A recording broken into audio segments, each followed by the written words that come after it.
Fishing for Luderick in lakes and rivers. Hi, my name's Roger Osborne. Today I'm down at my local estuary and I'm targeting Luderick, which I love to catch. They're amazing fighting fish for their size and they are really good to eat. In this video, I'll explain to you my rigs, my rods, my reels, the tackle that I'm using, and just teach you some basics about catching Luderick. Stick around to the end for a free PDF download which will outline some vital keys from today's session. If you're enjoying these videos and they're helping you with your fishing, please make sure that you like, subscribe, and hit the notification bell. Let's get into it.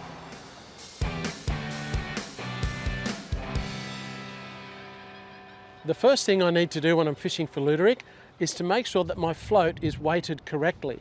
I've already put a couple of sinkers on at home below my float, but I don't really know if it's enough lead. And the only way I can know is actually to come somewhere where I can test it and put it in the water and see how it's sitting, and then I can add a little bit more lead as necessary till it's weighted perfectly. Really all I want is the orange part sticking out of the water and the main body of the float under the water. One of the reasons you don't want a float to be too buoyant is that the more buoyant a float is, the more difficult it is for a fish to pull it under the water. And if the fish are a little bit sensitive with their biting, we want to make it as easy as possible for them to pull that float under the water. However, we obviously need to be able to see it. So I'm going to gradually add some lead to this. Let's have a look and see how it sits, and then I'll put some more lead on as required. So I'm just going to lower it down here into the water. And we can see there that it's sitting too high in the water. You can see quite a bit of the body of the float is still above the water. So that's not weighted enough. I need to add a little bit more lead. I have a couple of different sinkers here. I've got a split shot. I've got some split shots and a tiny little ball sinker. This is a split shot. It's a round sinker that has been split open in the middle, and you use a pair of pliers to clamp that on your line, and you can add bits of lead in small increments until you get the right balance. I also have some very small ball sinkers. I've got one here, I'll show you. You can get an idea of the difference in size between the split shot and the ball sinker. They're just different weights and increments of lead that you can use until you get the right balance for the float. Before I put my ball sinker on, I want to explain to you the overall rig. I have a rubber stopper on my line above the float. You use this to set the depth. When you put your line in the water, your line will flow down through the little runners on the float, and it stops when it hits the stopper.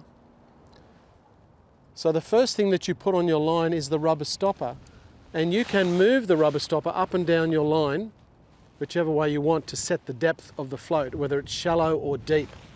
So I have the rubber stopper on my line. The next thing that goes on is you thread your float on. Then below the float I have a swivel. Then below that, it's really only about half a metre long or 1.5 foot long. I have two split shots crimped onto my line above my hook, and then I have a small size 10 Luderick hook. So the leader really is quite short. Now I have the choice of either putting on another split shot to add weight, or I could put a ball sinker above the swivel, which is what I'm going to do now. I'm just going to cut the line here, put a small ball sinker on above the swivel, and then I will retest the float to see how it's sitting. Hopefully I don't put too much lead on, because then I'd have to take some off and then put a smaller sinker on, but we'll see how that goes. Okay, so I've put this small ball sinker on above the swivel. Now I'm going to put the float back in the water and see what difference that makes to how it actually sits in the water. Hopefully it's not too much weight, otherwise I'll have to take that off and just put another split shot on. All right, let that, well, look at that, that's pretty good. That's perfect because the body of the float is under the water, but I've got that full top section with the lovely bright orange paint on there. So that's perfect, that's awesome. I'm really happy with how that's sitting. So I'm ready to go fishing. I wanted to explain one more thing. One of the reasons that you just have a short leader and the float just above a swivel with a stopper is it makes it easier to cast. When you're setting your depth for your float, you have two options. You either have a stopper on the main line for adjusting the depth, or you have to have your float fixed on the line with the amount of length underneath that you need, but that's a lot more fiddly to cast. When you've got a short leader with a stopper up above, it's much easier to cast, and then when your float hits the water, the line flows down to the point of the stopper and it just sits there and bobs along at the desired depth. Okay, let's go fishing.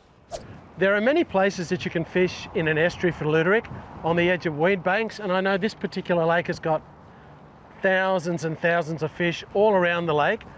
But bridges are a great place to fish also. They like to hang around the pylons around bridges. So I've waded out into the water today. Pretty cold because it's the middle of winter. And I've got with me a landing net, and I have a piece of PVC piping that I've stuck into the water so I can stick my landing net in there so it's ready to go. And I also have a keeper net for putting my fish in, which I've put around the pipe as well. Got my rod and reel. In a pocket I've got some spare hooks and sinkers and swivels, and I have my bait in my bait bucket. The only thing I don't have with me is a spare float, but I think it's unlikely that I'll lose a float. So because I'm a fair way from the shore, you kind of have to bring everything out with you. You don't want to be walking back and forth too much. I've got a little bit of cabbage weed here. I've got both string weed and cabbage, but I'm going to try what we call cabbage first. It's a little bit fiddly actually. It's easier putting string weed on, but essentially I just put the hook all the way through a chunk of cabbage weed, then all the way through again.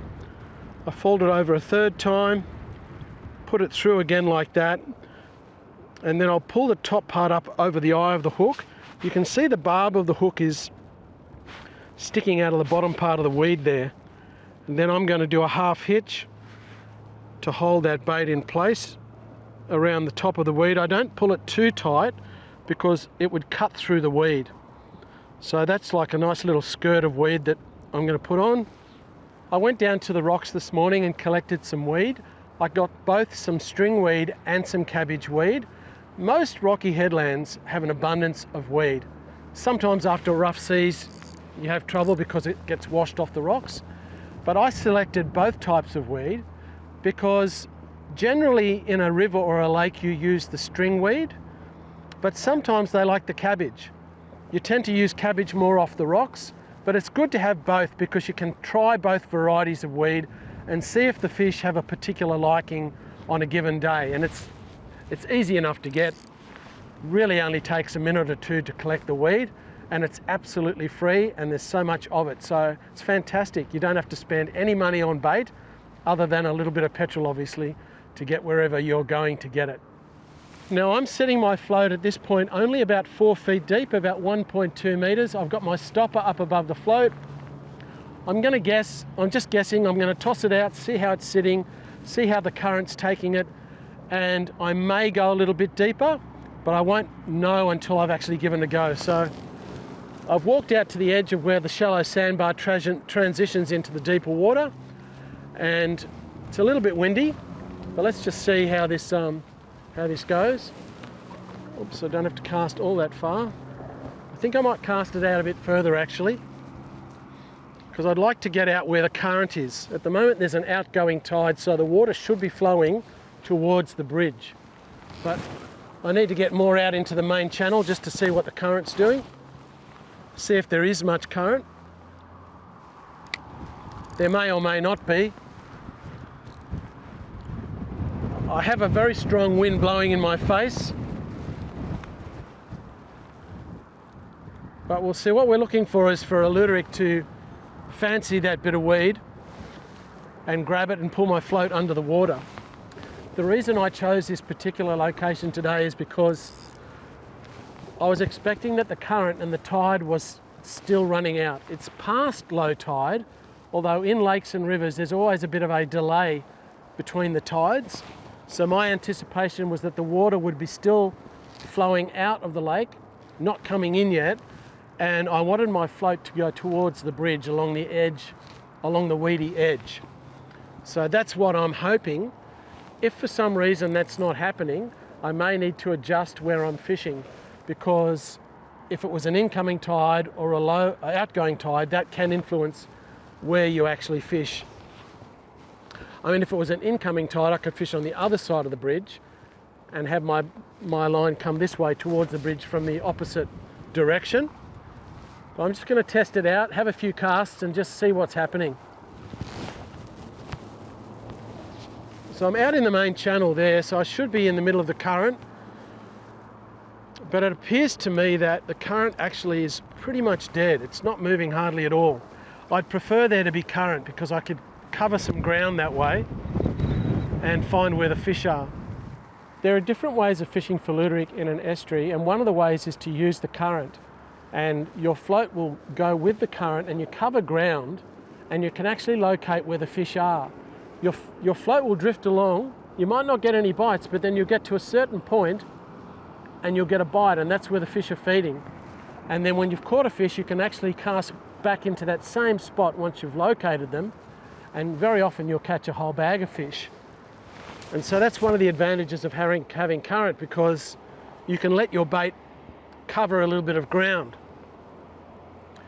Now, my float at the moment is floating in the opposite direction to what I was thinking. I do have a really strong wind in my face, which is pushing it towards me.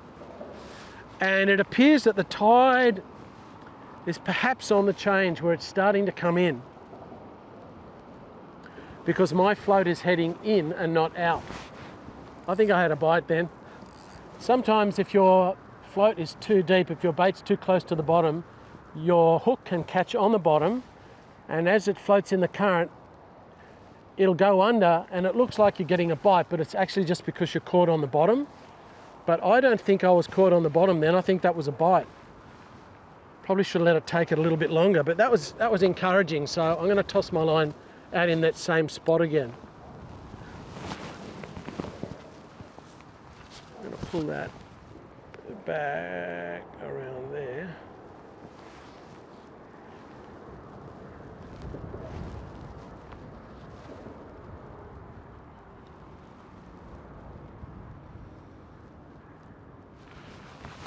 I got a fish. How's that? Oh,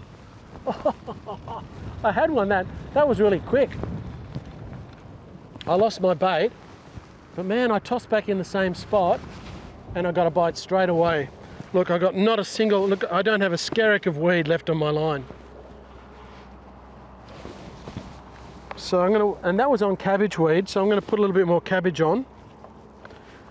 I'll just play around with this cabbage and put a nice bit of cabbage weed on and toss it back out in the same spot. So that's interesting. The current was going not in the direction I was thinking it would probably be going at this point of the tide. However, my float is moving and covering ground, and I've found where there is some fish because I've had a couple of bites in the same spot. I had that one on momentarily, and then it got off. So I'm going to toss this bit of bait out in the same spot again, and hopefully I'll hook one this time. All right, so I've rebaited. I'm going to whack it back out there again.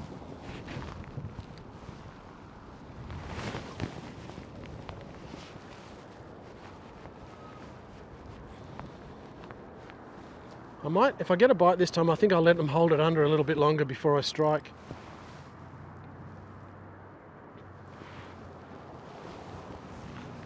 Yep, there we go. Oh, didn't hook him. Woohoo! That's exciting though, getting bites. Lost my bait again. Whoa.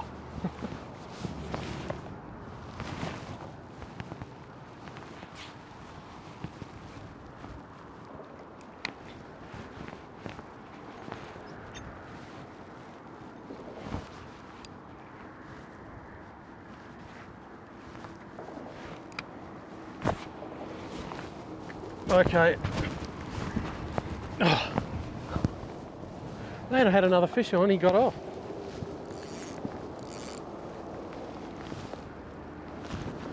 My bail arm, the braid on my reel had got wrapped around the reel. I was just fiddling with it because the braid had wrapped around my reel in an awkward manner. And while I was trying to untangle the braid from around my reel, I got a bite. I turned around and the float was under. Now that I know the tide's definitely moving in, I'd either be better off fishing there on the edge of that thing and letting it drift towards under the bridge, or I should move along up the channel a bit where I can fish the run-in tide off the other edge. So I think that school of fish has moved on. I hooked several actually without landing one. I think I might try on the other side of the bridge and fish my float into the bridge from the other side. I think going for a walk will be good because it'll warm my legs up. I've seen guys fishing out there many times over the years, heaps of times, so just gonna go for a wander out there and have a look. Man, there's a lot of oysters here. I just got to get through the oyster field.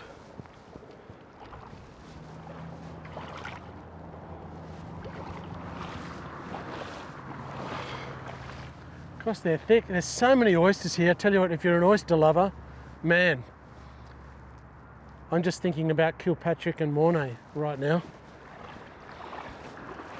But I'm out onto the sand, so that's good. I've changed position from one side of the bridge to the other because the tide has changed and it's now flowing in. And I want to drift my float towards the bridge, in and under the bridge, off the edge of this shallow sandbar.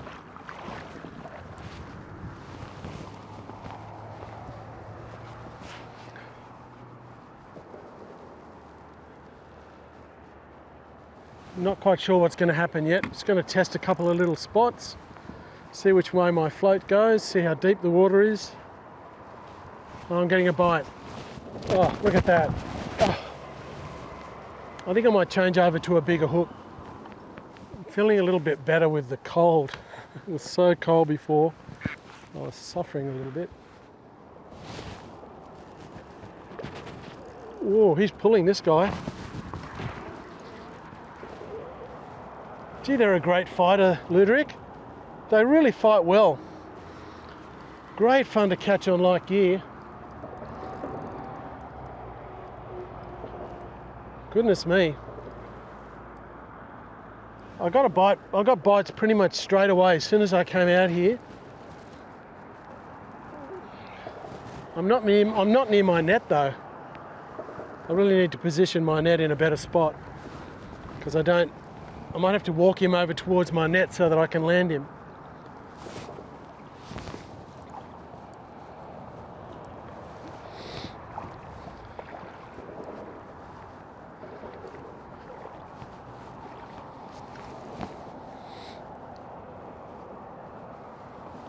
Okay, I'll bring him over this way. I'm fighting against the current. Here he comes. I'm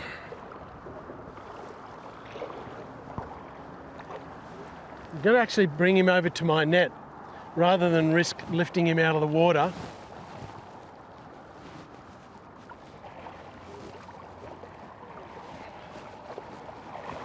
And then I think I'm going to upgrade to a slightly larger hook.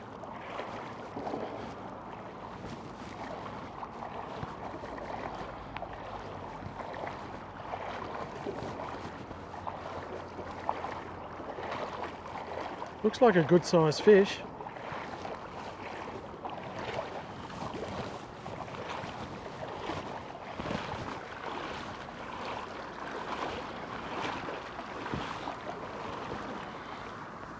Alrighty, just got to bring him in where I can reach him. This is only a short net.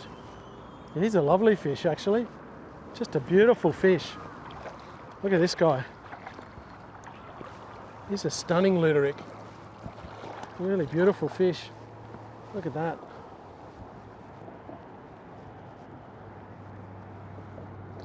I think he's well hooked, thankfully. Yeah, look at that. That's your typical Luderick, beautiful fish. I'm going to put him in my keeper net. I hooked a few fish and lost them. I just landed a nice one, but I've upgraded my hook size from a size 10 to a size 8 because I think that's possibly why I was not hooking up, or either that or I didn't let them take it long enough. but I think I should do better with a slightly larger hook. So we'll see how that works. See if I get a better hook up rate. Just going to walk over. I'm actually casting into the shade under the bridge. See how we go now. See if I get bites straight away like last time.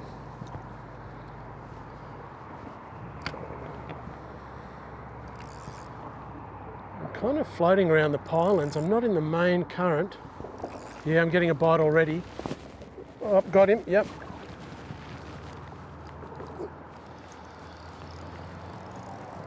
Okay, well I've hooked up this time, straight away. So,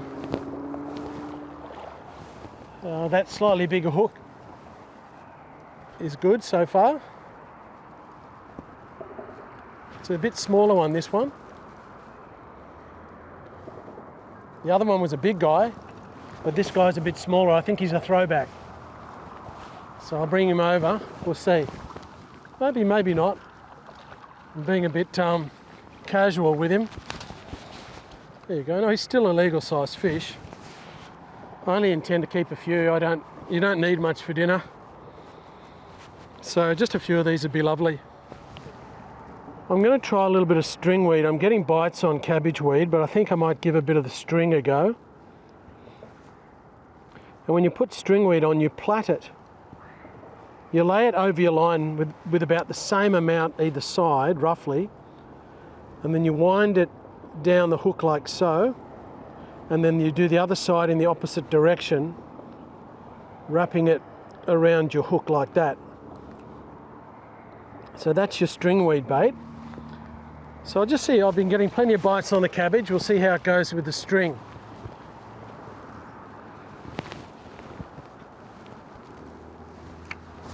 See if it makes any difference. I'm getting a bite already straight away. Oh, missed him. Wow, that was quick. Do I still have bait on? When you cast your float out, you want to let it float and sit naturally without impeding it. So you need to let your line be slack, but not too slack so that you've got too much slack line in. You need to be able to connect with the fish if you get a bite and strike. So you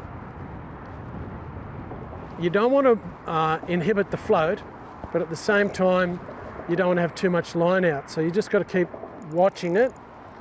I cast in a slightly different spot this time. Let's see if I get a bite in this spot. If I don't get a bite, I will toss it back out where I got a bite before. I think I might bring it over this way a little bit, toss it back out in the other spot. Yep, gotcha. This one's a little bit bigger. It's pulling a bit harder.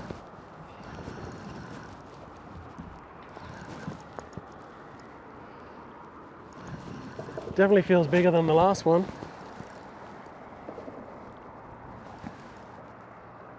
Wow, he's a... You've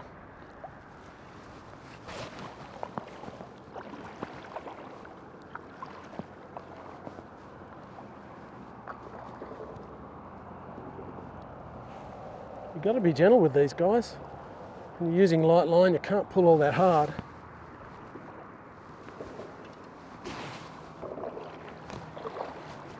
Bring him up this way.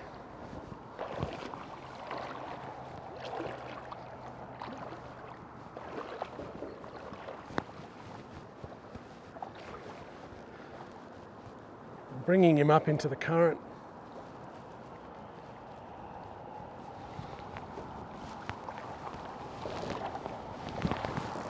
Oops.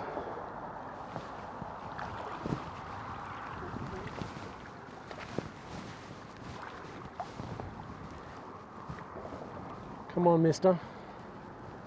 He's another nice fish, this guy. He's solid. Gotta just bring him back towards me. Yeah, he's a beast. He's another beast, this guy. Look at that. It's a big fish. He swallowed that number 8 hook. Man, I can hardly get my hand around him. He's so solid. Yeah, look at him.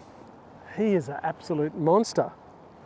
I'm not sure how long he is, but he's well over 40, that's for sure. This guy is so thick, I can barely hold on to him. He's just a monster of a Luderick. Fantastic. Even though they're weed-eating fish, I don't know if he would actually hurt my fingers. His teeth feel not that sharp, but I don't think I'd want him to close his mouth on my finger. I know what we're having for dinner tonight. I put a half hitch around my net so that the fish can't swim out. But you've got to undo it with one hand when you're holding a fish, and you don't want to drop the fish. You've got to put his head into the net first and then down. And I'll do that half hitch around the keeper net again. Well, we're well on our way to getting dinner. A couple more and that will be perfect. The rod I'm using today is actually my squid rod, but it's perfect because it's about 9 feet long. It's a nice light rod, and typically Luderick rods are about 9 or 10 feet. So because I do so many different types of fishing, I don't have dedicated tackle for every single mode of fishing, but certainly this setup is perfect. I'm using 15-pound braid and I have an 8-pound fluorocarbon leader. And my leader down to my hook is 8-pound fluorocarbon as well. So, it's working really well. Nice light outfit, super light rod and reel. And the Luderick are coming in. I'm actually fishing about 5 feet deep at the moment. I'm fishing the current in towards the pylons of the bridge. Luderick hang around the pylons because there's lots of weed and stuff, all their food.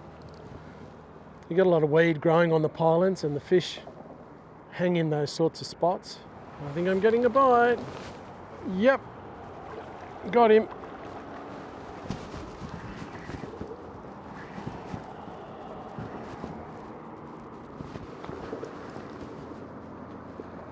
He's not as big as the other one. This is one of those slightly smaller fish, this one.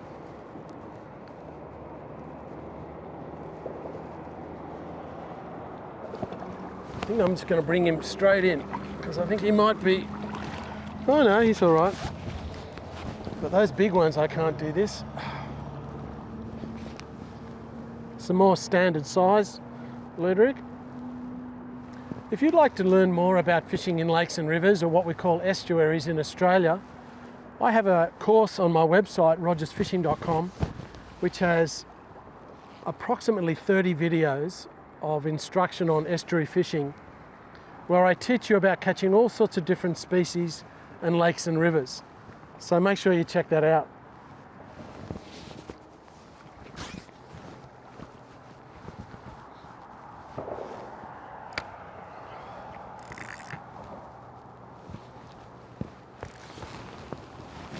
Oh, why didn't I get him? Oh, my hook is bent. I had him on, but these hooks are quite thin.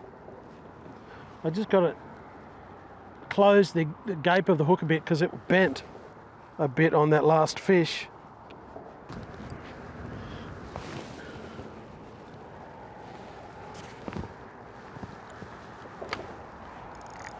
That's about the spot.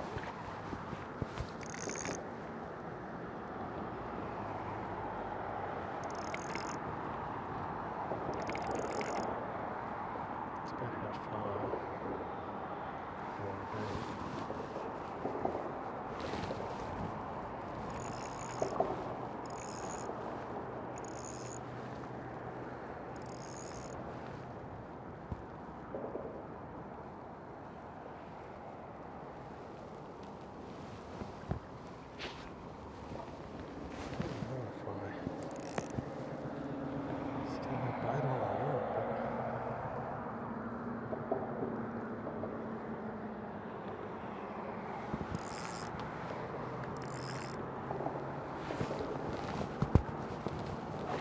Gotcha.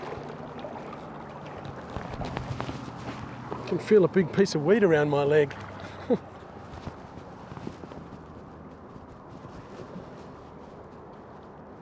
This guy's not as big as some of those other ones, but still lovely fish. Let's just see. I won't need the net for him. Actually, I think he's a throwback, this guy. So he's a bit small. We'll let him go. It's a bit of a mixture in sizes of fish out there. Some big ones, some little ones.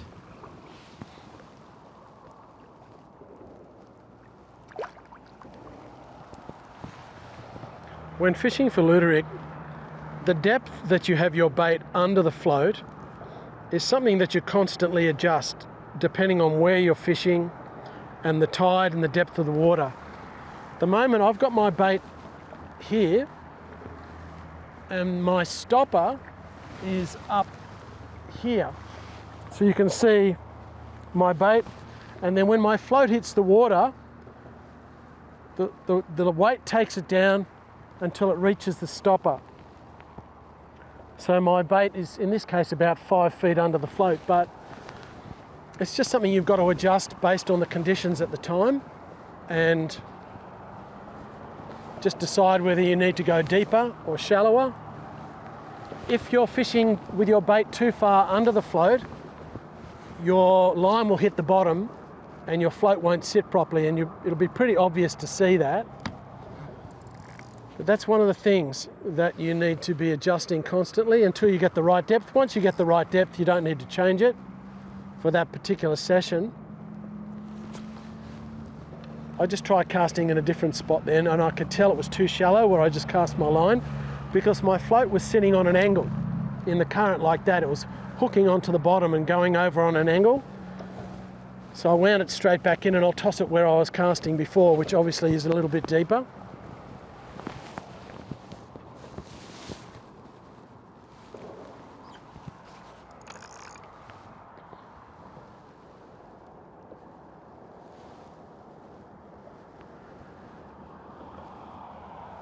Now I'm getting a bite again, so will I hook the fish this time? Yep, I did.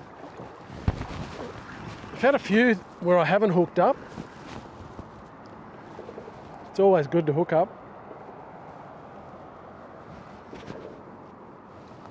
This one feels a little bit bigger, probably a keeper.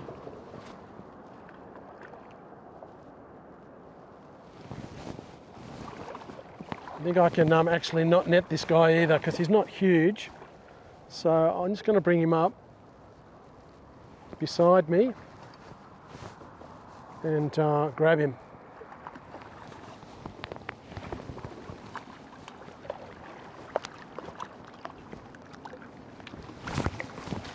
If he was bigger, I'd net him, but you can see the hook just in there. Actually hooked him in the nose.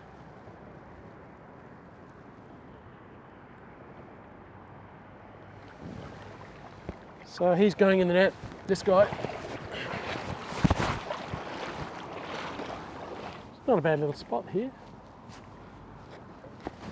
Similar to where I used to fish in my lake at Narrabeen. I used to fish the run-in tide for Luderick at Narrabeen when I was growing up. Nice little bag of fish. All right, one more and I'm done. The bag limit, what's that? One more Luderick and I'm happy. The bag limit for Luderick in New South Wales is 10. You can have 20 in possession. I've caught 5 so far. I'm going to keep one more, so I'll take 6. But that'll be a couple of lovely meals for us, and I'm content with that.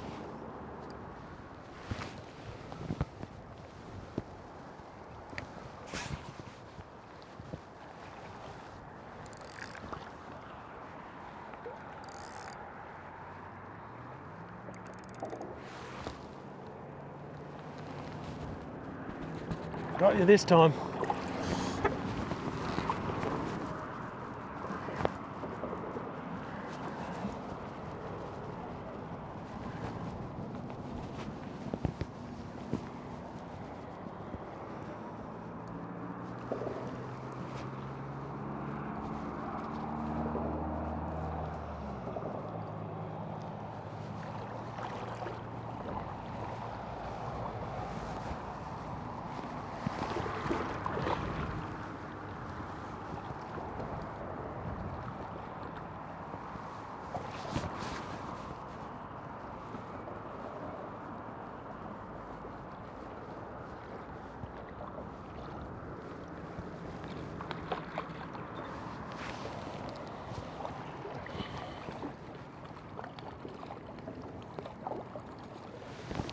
think I'll just grab this guy.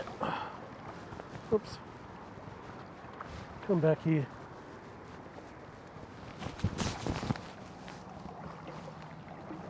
He's just hooked in the side of the mouth.